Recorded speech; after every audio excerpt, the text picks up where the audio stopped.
और war breaking news 24 पर इस वक्त आपके सामने बड़ी खबर क्या है, देखिए। ईरान के विदेश मंत्री अब्बास अरागची ने दावा किया सभी बड़े प्रशासनिक और सैन्य अधिकारी सुरक्षित हैं। सभी अधिकारी हमले में सुरक्षित हैं। ये ईरान के विदेश मंत्री अब्बास अरागची का बयान सामने आया है उन तमाम अटकलों और दावों के बीच जो इजराइल की तरफ से किए जा रहे थे कि जो विदेश मंत्री हैं, जो रक्षा मंत्री हैं ईरान के, वो न्यूट्रलाइज कर दिए गए हैं और आईआरजीसी के टॉप कमांडर भी, बल्कि कमांडर इन चीफ को लेकर यह दावा किया जा रहा था। ऐसे में ईरान के विदेश मंत्री अब्बास अरागची ने यह साफ किया है इंटरनेशनल मीडिया से बात करते हुए कि सभी अधिकारी, तमाम जो प्रशासनिक अमला है उनका, आईआरजीसी के सभी टॉप ऑफिशियल्स सुरक्षित हैं। As far as I know, yes, they are alive, and the head of judiciary as well, the head of the speaker of parliament as well, all high-ranking officials are alive, and the secretary of the National Security Council. So everybody is now in its position, and we are handling this situation, and everything is fine.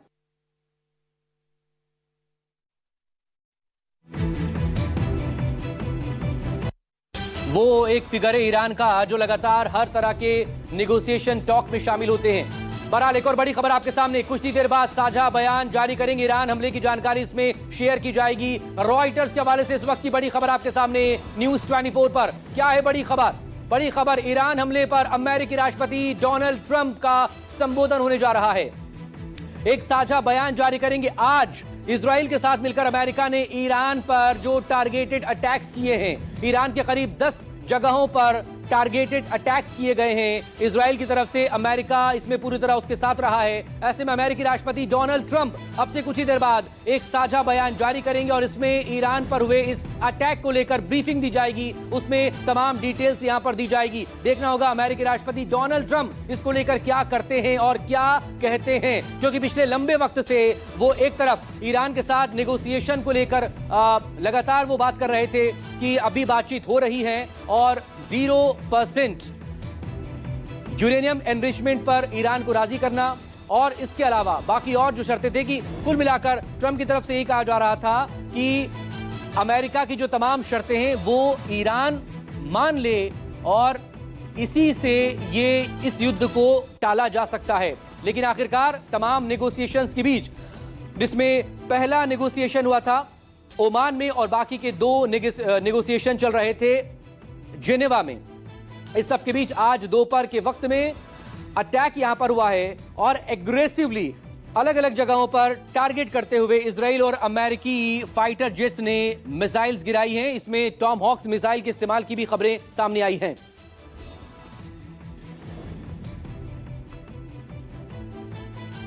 और बड़ी खबर आपके सामने, कुछ ही देर बाद Iran हमले की जानकारी देंगे अमेरिकी राष्ट्रपति डोनाल्ड ट्रंप। एक साझा बयान यहां पर जारी होने वाला है। इससे पहले भी शाम के वक्त में खबर आई थी कि ट्रंप संबोधन दे सकते हैं, संदेश दे सकते हैं, मैसेज पास ऑन कर सकते हैं इस पूरे ऑपरेशन, इस पूरे अटैक को लेकर, लेकिन उससे थोड़ा डिले किया गया था। अब एक बार फिर से रॉयटर्स के हवाले से खबर निकलकर सामने आई है। यहां पर अब से कुछ ही देर में ट्रंप संबोधित करेंगे, ईरान हमले को लेकर एक साझा बयान जारी करेंगे। संजीव त्रिवेदी मेरे सहयोगी इस वक्त हमारे साथ यहां पर जुड़ गए। संजीव, अब ट्रंप पर सबकी नजरें हैं कि ट्रंप क्या बोलेंगे इस अटैक को लेकर। हालांकि दिन के वक्त में उन्होंने कहा था कि कम से कम 4 दिनों तक ये सब कुछ चलता रहेगा। आज पहला दिन है, लेकिन ये पहली रात कितनी भारी होगी ये ट्रंप के बयान से समझा जाएगा। यह देखिए, इस वक्त हमारे यहाँ शनिवार की शाम हो गई है और अमेरिका में इस वक्त शनिवार की सुबह होने वाली है। उसके पहले ये जानकारी आ गई है और विश्वसनीय मानी जाने वाली रॉयटर्स के हवाले से खबर आई है कि कुछ देर में राष्ट्रपति ट्रंप जो पूरी घटनाक्रम है उस बारे में नई ताज़ी जानकारी के साथ सामने आएंगे, अपडेट करेंगे। और जाहिर है इस तरह के मामलों में जब वो आते हैं तो कोई नई बात उनको कहनी होती है, उसी को लेकर वो सामने आते हैं। आखिरकार उनके पास कौन सी ऐसी नई बात है, ये सबको एक तरह से जिज्ञासा दे रही है, कौतूहल है।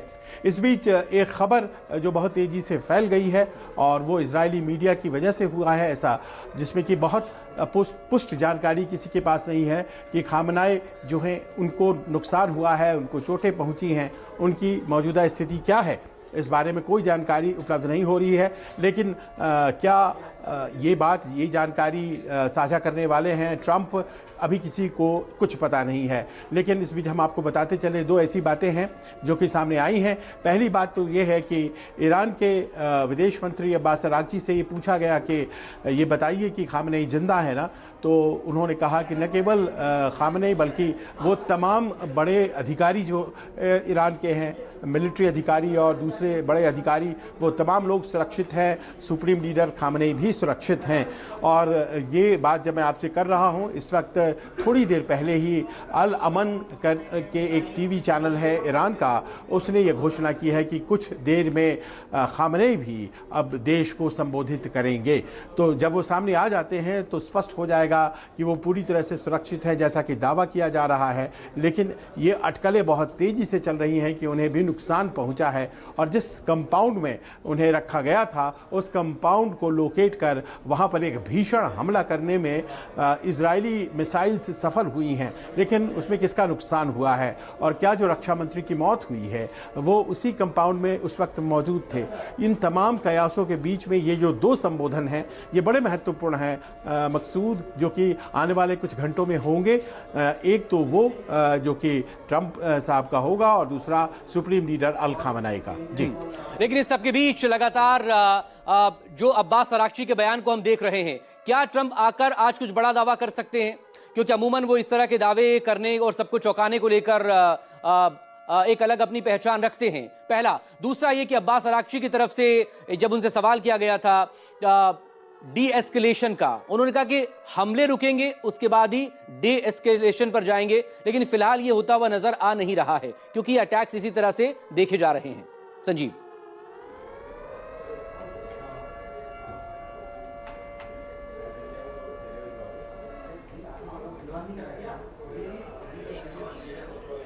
संजीव, आपको मेरी आवाज सुन पा रहे हैं आप संजीव? हाँ, सुन पा रहा हूं आपको मकसूद। क्या अमेरिकी राष्ट्रपति डोनाल्ड ट्रंप, चूंकि जिस तरह से इस वक्त स्पेकुलेशन चल रहा है और लगातार एक सस्पिशियस सा एक माहौल बना हुआ है इजरायली मीडिया के हवाले से, जो खबरें सामने आई हैं कि उन्होंने खामनेई को भी नुकसान पहुंचाया है और राष्ट्रपति पेजेश्कियान भी उस वक्त उनके साथ शायद वहां पर थे, क्या इसको लेकर कोई ट्रंप बड़ा दावा कर सकते हैं? दूसरी तरफ अरागची से जब सवाल किया गया था डी एस्केलेशन को लेकर, उन्होंने कहा कि पहले हमले रुके उसके बाद ही अब कोई बातचीत होगी या डी एस्केलेशन होगा, वरना ऐसे ही अटैक्स यहां पर जारी रहेंगे। देखिए, जिस तरह के पैटर्न ऑफ अटैक्स सामने आए हैं, एक जबरदस्त हमला हुआ है आज भारतीय समय के अनुसार 12 और 1 के बीच में एक जबरदस्त हमला हुआ है, और उसके बाद जो हमले हैं वो रुक रुक के हो रहे हैं। ईरान ने जबरदस्त पलटवार किया है, उसके बाद फिर वो रुक रुक करके पलटवार कर रहा है। ये जो पैटर्न है ये बताती है कि जो शुरुआती हमला था वो सबसे निर्णायक हमला था, और उस हमले के नताइज के तौर पर किसी चीज को टारगेट किया गया था, और उसी कारण से वो उस तरह का हमला किया गया था जिसमें करीब 1 साथ 30 जगहों पर हमला किया गया था। लेकिन इस आकस्मिक हमले से क्या कुछ लाभ हुआ है और उसके बाद क्या युद्ध और आगे बढ़ेगा, या फिर कोई ऐसा टारगेट उन्होंने मीट कर लिया है जिसमें युद्ध को आगे बढ़ाने की जरूरत नहीं पड़ेगी? क्योंकि अमेरिका का लक्ष्य रेजीम चेंज है, अमेरिका का लक्ष्य ईरान को जीतना नहीं है। तो ऐसे में ये समझना होगा आने वाले कुछ घंटे। बिल्कुल।